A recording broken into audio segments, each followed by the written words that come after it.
Bonjour, je me présente, Prudor Charlie, installé à La Selle-en-Cogle, au lieu-dit La Bosserie, depuis 1er avril 2016. Donc installation après un tiers, hors cadre familial. Et donc reprise du cheptel matériel et des bâtiments. Donc le cheptel est composé de 55 vaches laitières et une trentaine de génisses de renouvellement, sur une surface de 50 hectares pour une production annuelle de 380 000 litres de lait.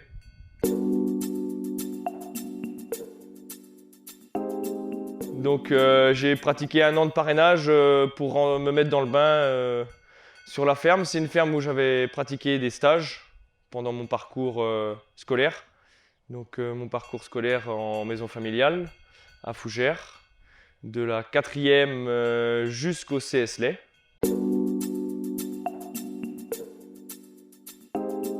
Le parrainage permet de prendre en main le troupeau, d'échanger aussi avec son cédant sur la technique, sur les façons de travailler.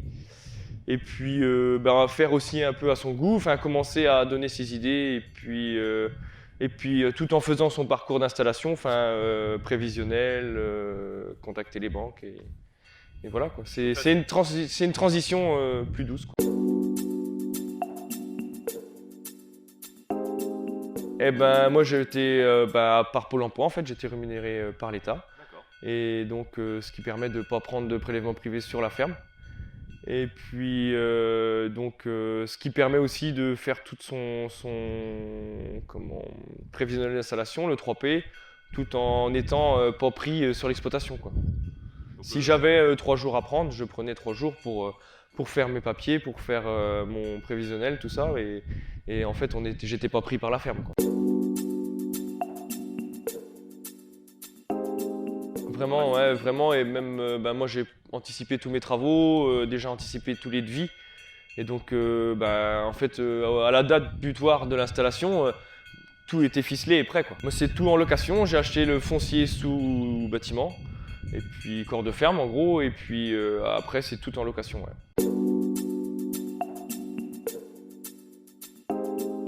Donc, ici, la Montbéliarde, c'est depuis 95. Donc au départ c'est parti d'un manque de renouvellement, le troupeau était Holstein. Et puis il y a eu 4 vaches d'achetées dans le Doubs parce qu'on avait du mal à trouver des vaches en lait dans le secteur. Donc il y avait 4 vaches achetées dans le Doubs en 95 et donc ces 4 vaches là ont fait 4 femelles. Et du coup derrière super satisfaction, des vaches avec des bons aplombs qui valorisent bien l'herbe. Et puis c'est rustique, pas de cellules, des vaches qui sont... ça fait un peu moins de lait que la Holstein, mais plus rustique, moins de frais vétos, et des veaux qui se valorisent bien, et des réformes qui se valorisent bien aussi, quoi. C'est une race mixte. Voilà, c'est ça. On peut aussi bien faire du lait et vendre du produit viande à la fin, quoi.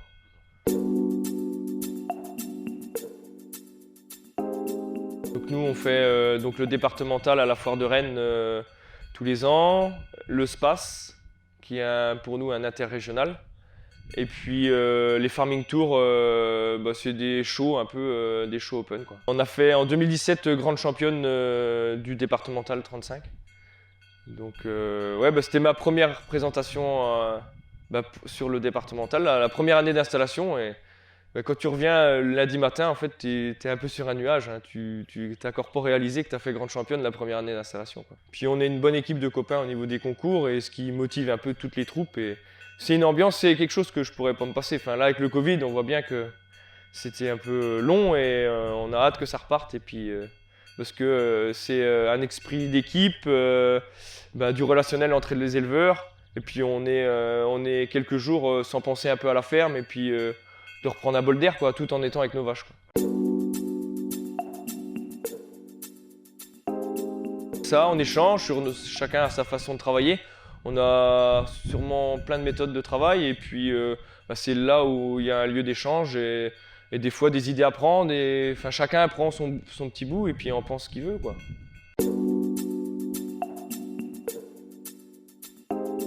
Je suis dans le conseil d'administration de la CUMA de Saint-Brice-en-Cogle, CUMA l'Alliance. Je fais partie aussi du conseil d'administration de l'OP, donc ce qui va négocier le lait au niveau de la laiterie, quoi, au niveau de CG Savencia. Et puis là, je suis en train de rentrer dans le conseil d'administration de Montbéliard 35, donc l'association de la race au niveau départemental. Il faut sortir de l'exploitation aussi, il ne faut pas tout le temps rester. Moi, je suis tout seul, donc la semaine, admettons, je peux être 8 jours sans voir personne, et puis moi, ça me bloque. Enfin, j'ai envie de voir du monde, et puis apprendre des trucs, quoi. Il y a tout le temps des trucs à apprendre. Tous les jours, j'en apprends, et tous les ans, on apprend. Et c'est ça qui est le but, quoi. Enfin, on travaille avec la météo. Là, c'est la saison de l'herbe. L'hiver, ça va être le soin alimentation aux animaux en bâtiment. On change. Tous les jours, on fait quelque chose de différent.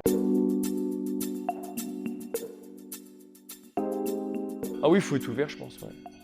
Faut être ouvert. Et puis maintenant, il y a tout ce qui est technologie qui rentre aussi dans l'agriculture avec la robotisation de la traite ou de l'alimentation ou même des applis pour gérer tout ce qui est parcellaire. Et oui, il faut s'ouvrir et puis aller de l'avant, je pense. Moi, j'utilise Geofolia pour tout ce qui est parcellaire. Donc, comme sur une parcelle de culture de blé, je rentre dans la parcelle, je fais mon apport d'azote, je ressors, je tape sur l'appli, je sais que j'ai mis 150 unités à l'hectare.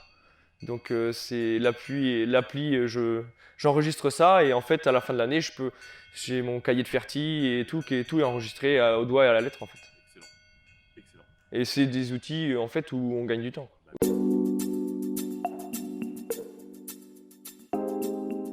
Niveau élevage, moi je travaille avec eConnect. Donc là, sur les vaches, il y a certaines vaches qui ont des colliers. Ouais. Donc c'est des détecteurs de chaleur. Donc j'ai mis ça il y a 3 ans. Et donc moi, dès qu'il y a une vache en chaleur, j'ai mon œil matin et soir au niveau de la traite, mais sinon, dès qu'il y a une vache en chaleur, j'ai sur le téléphone. Et puis, donc au niveau d'eConnect, gestion de troupeau, je tarie les vaches, j'identifie tout sur l'ordinateur. Donc l'inséminateur, quand il vient, donc ça remonte à la donnée d'eConnect. Tout remonte en fait à l'EDE quand je déclare un veau à la naissance. Ça remonte à eConnect. Et en fait, tout le troupeau est géré sur eConnect. Donc aujourd'hui, si je me mets sur mon ordinateur, je sais combien de vaches j'ai de taries, combien de vaches sont en lactation, combien de vaches sont pleines, vides, ou quelles vaches sont pour la réforme. Les projets, je dirais que c'est un peu flou. C'est un peu flou. Moi, je n'aurais pas forcément envie de rester tout seul sur l'exploitation parce que j'aime bien voir du monde et j'aime bien travailler. C'est pour ça que j'accueille des stagiaires aussi parce que quand tu travailles à 2 ou 3, c'est agréable aussi. Tu discutes, tu travailles en même temps. Et puis aussi l'esprit d'équipe, quoi. Et donc je sais pas, c'est un peu flou tout ça. Moi j'aimerais bien faire revenir quelqu'un ou m'associer avec quelqu'un. Et puis rester dans le système où je suis aujourd'hui avec de l'herbe, du pâturage et puis la race aussi, quoi.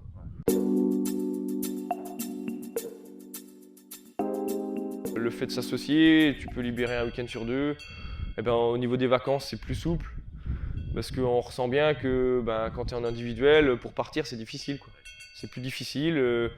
Au niveau des remplacements, c'est pas simple. C'est pas simple.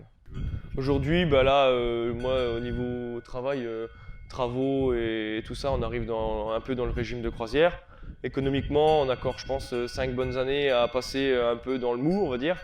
Et puis, derrière, aller voir dans les 5-10 ans à venir, aller voir pour développer l'exploitation et puis pourquoi pas s'associer.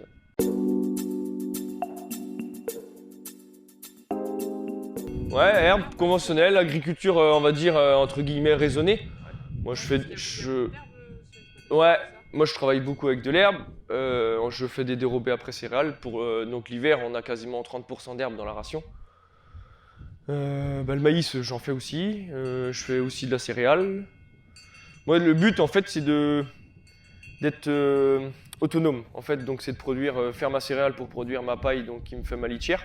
La céréale que je vends, c'est à peu près le correcteur que je consomme. Donc je dis que je vends ma céréale, je rachète du correcteur. En gros, ça fait l'équilibre. Et puis l'herbe, au niveau des vaches, c'est co-alimentaire. Aussi santé des animaux, parce que les animaux se déplacent. J'en ai rarement qui boitent. Donc ouais, pour moi c'est l'agriculture durable c'est mon point de vue en fait. C'est de viser l'autonomie et puis de pas être indépendant de soja et tout ça en fait.